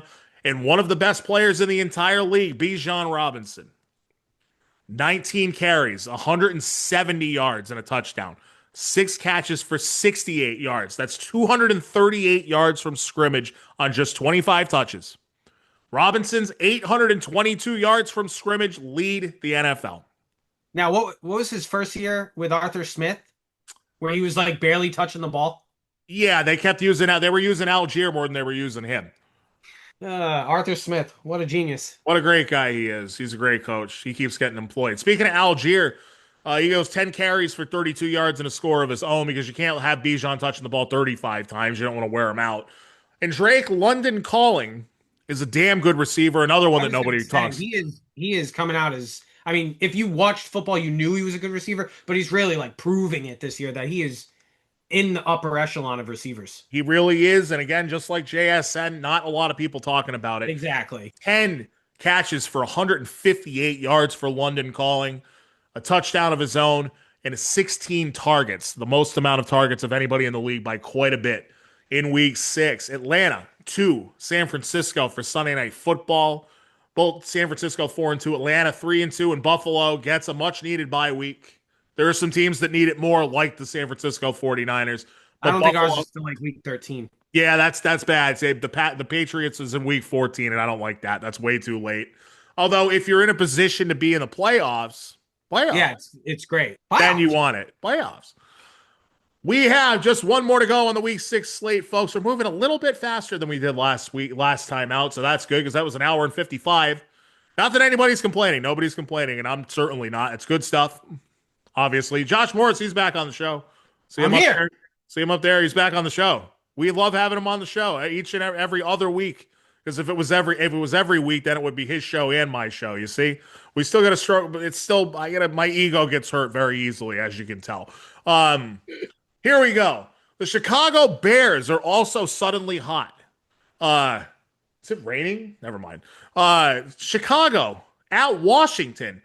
I'd imagine probably 3/4 of people would say, Washington's going to win that game, no problem. Not me. Sometimes you can see things coming. Sometimes your gut has a feeling. And it was not the Washington Commanders who commanded the Chicago Bears. The Bears indeed commanded the Commanders. That's way too much commanding. These are not last year's Chicago Bears, although I will say the Bears did go on a 4-game winning streak. Or no, 3-game winning streak. And then lost like every game. They lost all but one game the rest of the way. It was they went 3 games winning streak into their bye week, and then ironically, this team was the one that started the Hail Mary or the Hail Mary. That's correct. That is correct. It was out of their bye week. It was this team. That's correct. Very good. Very good. Great. Awesome. Washington trailed 13-0 and did not until scoring just under halfway through the second to make it 13-7. Fast way forward. Eventually, they took a 24-16 lead just over 3.5 minutes into the fourth quarter. I feel like I definitely deleted something there. Next Bears possession on the third play of the drive, Caleb Williams connects with DeAndre Swift on a 55-yard touchdown catch and run to the house. The 2-point attempt does fail, however. So it's a 24-22 lead for the Commanders. With 10 and on that 2-point attempt, that's when I sent you that text. He had someone wide open. I think it was DeAndre Swift in the flat, like naked. He was wide open, and he like threw it into the middle of the field. It gets, it's incomplete, and I'm just like staring at the screen. And I'm like, how do you miss that? Like he is wide open. The number 1 overall pick in the 2024 draft, folks. I will say he's playing better. He is playing better. Yeah. I think he might get there. He might get there. I'm not saying he's going to be an elite quarterback, though. Not like the number 3 overall pick in that draft. Here we go. So at 10:26 to go, the two teams would then trade punts. 5 plays into Washington next drive, and it's Jayden Daniels making an uncharacteristic mistake to give the game away. He fumbles the snap. It's recovered by Chicago with 3:10 to go. At least that's how I read it. Anyway, I wasn't awake. Side note, it started raining heavily in the fourth quarter. So he gets the snap, his hands are wet. He doesn't catch the snap well, and as he goes to hand it off, he never has the ball, and it just drops to the side, and then Chicago jumps on it. So blame it on the rain. I'm not blaming it on the rain, but I will say it obviously had a little bit of a factor. Blame it on the rain, he says. All right. So that kind of screws the Commanders. From their own 44 on the next possession for the Bears, it's basically all Swift on the drive, and I guess that makes sense since it was raining and they were also down, but it was raining. They keep moving the chains with him. They force Washington to burn all 3 of their timeouts, and down to the 20 with 3 seconds left, to everyone's probably shock, and I'm sure including yours. I knew he was going to hit it. I knew it. I was like, he's not wearing a Niners jersey. He's not wearing a Niners jersey, so he's going to hit it, even though he had one blocked earlier in the game. He did have one blocked. Jake Moody, 38-yard field goal is good. Bears win, 25-24 on the road, 3rd straight win. Caleb Williams just 17 out of 29 for 252. Did have 1 touchdown of each variety. Swift had a very strong performance. I think probably his best game of the season. 14 carries for 108 yards, 2 catches for 67 yards and a touchdown. DJ Moore with a mystery injury. There was apparently a groin injury. Went to the hospital and stayed overnight after this game. Yeah, I know. Yeah. You didn't know about that? No. They kind of kept it under wraps, but those of us in the fantasy football community, oh, sorry, you're in that too, but I have him on one of my teams, so yeah, they were like, oh, he went to the hospital. It was just precautionary. Yeah. Always precautionary, right? Yeah. Luther Burden, the rookie wide receiver that would step up if Moore were to miss any time, had 4 catches for 51. Flip side, Jayden Daniels, 19 out of 26, 211 yards, 3 touchdowns and a pick and a lost fumble. Not very elite, huh? You know, I was going to ask you that question if you just let me get to it. 52 yards on the ground. Bill Krosky Merritt, 17 carries for 61 yards, but for the 2nd straight week, he loses a fumble. We already mentioned that Daniels' fumble cost them the game. The interception also led to a field goal, and Krosky Merritt's fumble led to a Chicago touchdown. Stop turning the ball over. But it was raining in the 4th quarter. Chris Moore, Zach Ertz, and Luke McCaffrey each have receiving touchdowns for Washington, but no Washington receiver had more than 46 yards. Are we seeing a sophomore slump from Jayden Daniels? I don't want to say full-on slump, but if you compare it to last year, then yes. Because I think a lot of people saw last year, you included, and you were thinking this kid was just going to come out and he was just going to continue his world tour. And clearly, again, teams are now scheming against Jayden Daniels. And they're taking You're going to away... tie this back into Drake May. I know what you're No, I'm not tying it into Drake May. I'm just harping on what I said. As more tape comes out, these defensive coordinators, they get paid a lot of money too. So they figure out ways, okay, how do we take certain things away from him that he likes to do, certain routes or certain safety blankets that let's take those away and see what he can do to beat us. And he was injured 1 or 2 games this year already. And they're not playing nearly as well as they did last year. So I think we are seeing a little bit of a slump, but nothing like, again, I still think he's a very good quarterback. I just don't think he's a world beater like he was last year. All right, well, that's fair. Yeah, I'm just going to give you a couple of notes here. Obviously, he's only played 4 games this season. His completion percentage is down 7%. His yards per attempt is down. Mm-hmm. His rating is down. His QBR is way down. I don't really believe in the ESPN QBR stat, but I just thought I'd throw that out there anyway. Yeah, but QB rating, yards per attempt, that's a big one. Right there, you can tell. So he's not throwing the ball downfield as often. It's more check downs, again, because those things might be getting taken away. And as a defensive coordinator, you go, will he take the check downs? We'll give it to him. Will he take it? And obviously, he's throwing more interceptions. He's turning the ball over because that's QBR. He's taking more sacks. He's actually not throwing more interceptions, but that's okay. This is what I'm saying, like, as a whole, like, that's what QBR is. QBR takes, like, your sacks into account, your average yards per attempt, your fumbles. It's like a whole quarterback rating, or at least that's what, ESPN will say. I like the traditional one better. He's running the ball the same amount of times, but he has 0 touchdowns compared to 6 last year. He also ran for almost 900 yards last year. His yards per attempt on the ground is down by a full yard as well. So maybe it's not a total drop off. The completion percentage by 7%, that's a little alarming.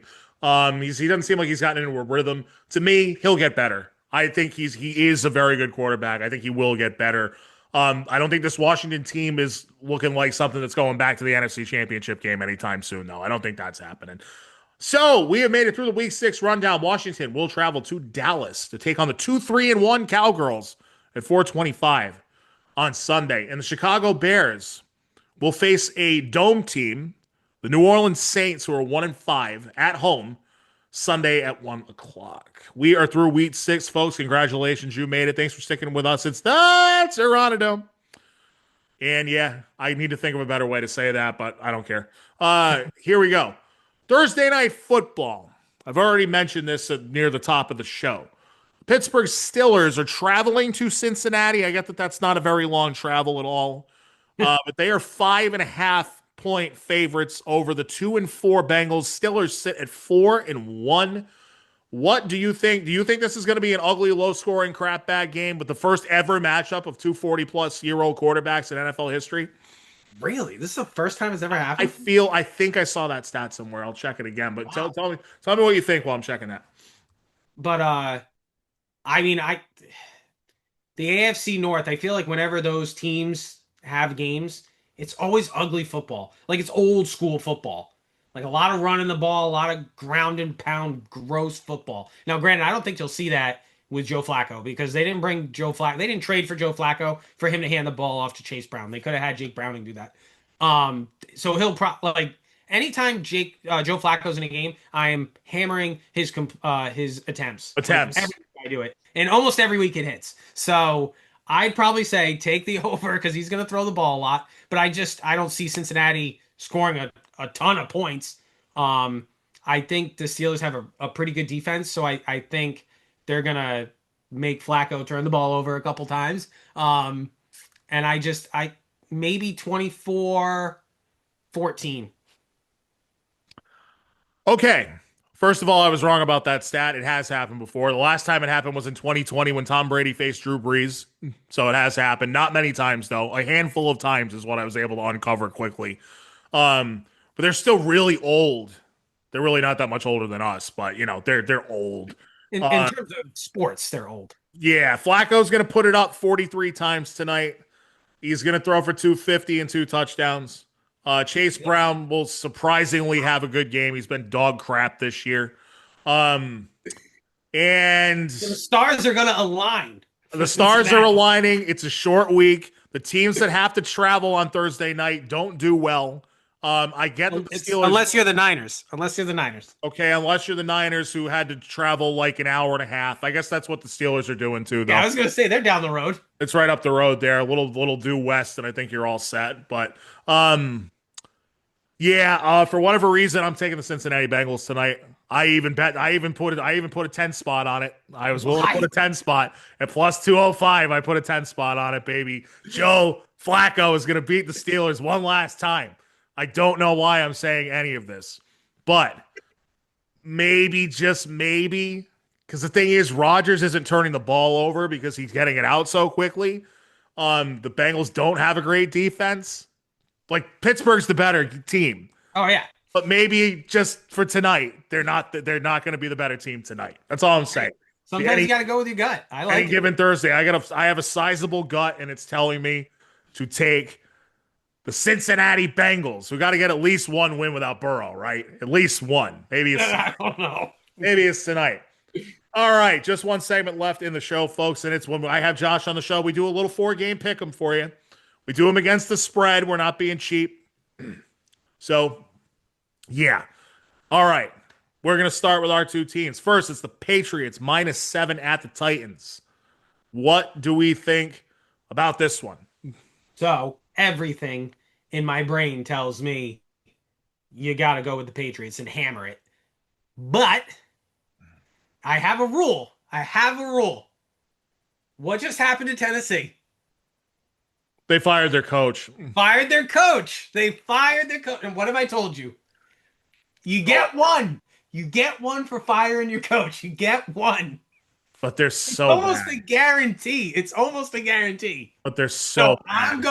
I'm going with my rule because I have to be that kind of person. My head says Patriots, but my rule says you go with Tennessee. Tennessee straight up. I might go money line. Oh money no, line. you have to make a selection. That's how this works. No, I meant like if I was actually putting my money on it, I think I'd go money line. But I mean, to be safe, I'd say take the spread.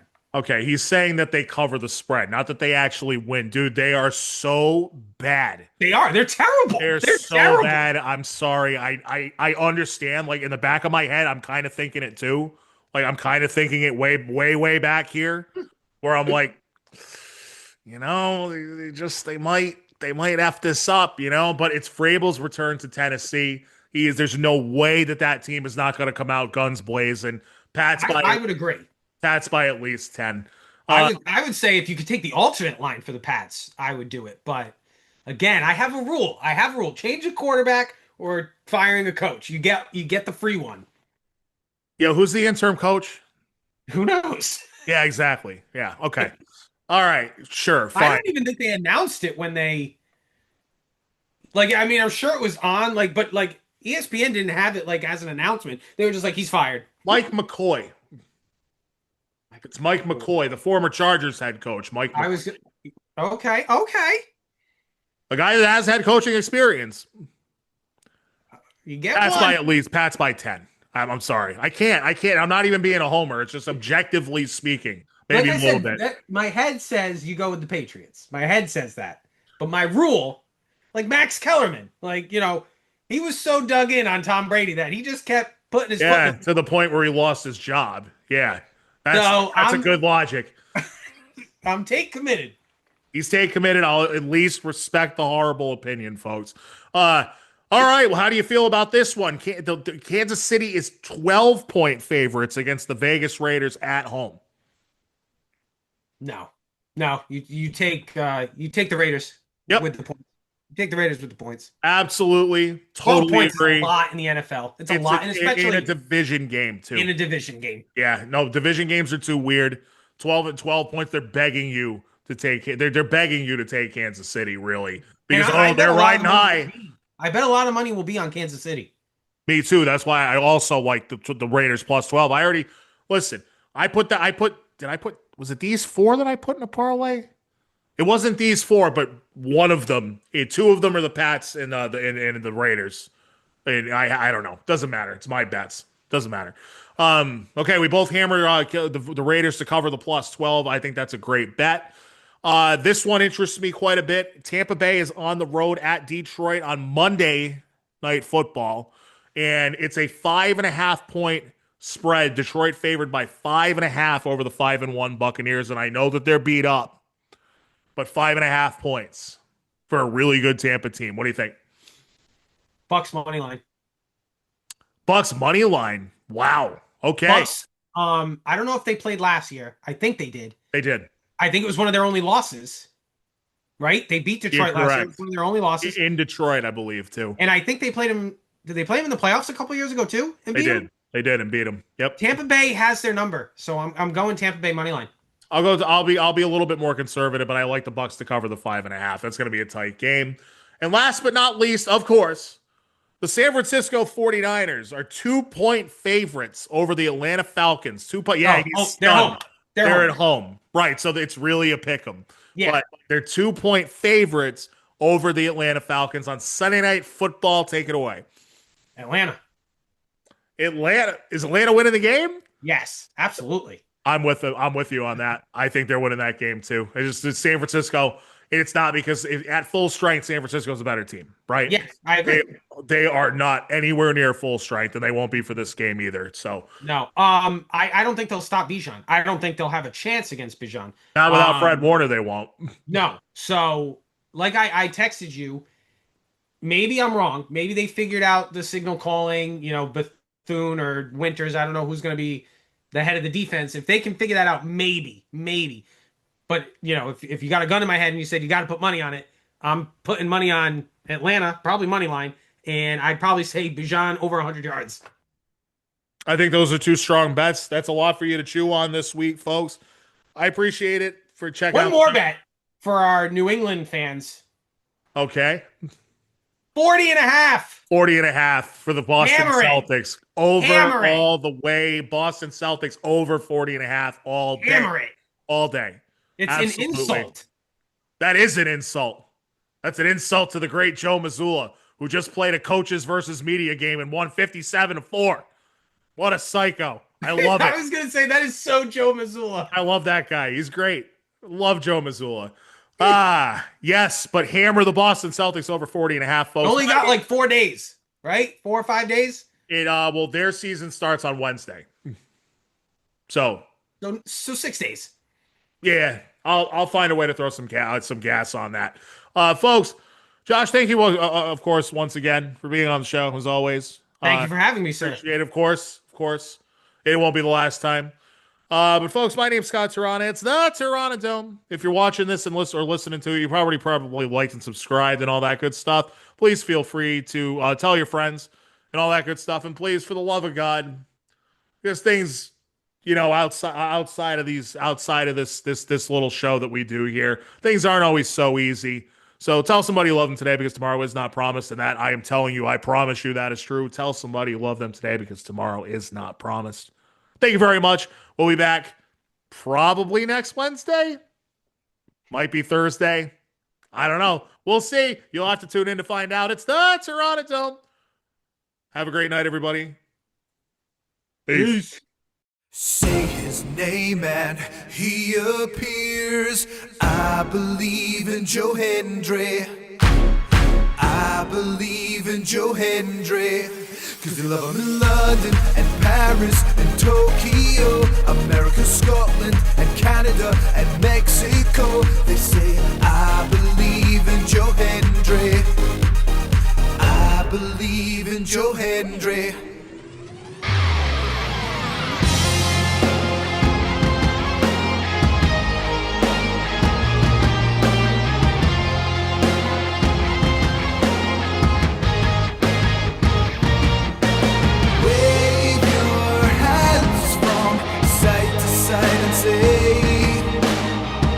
I believe in Joe Hendry.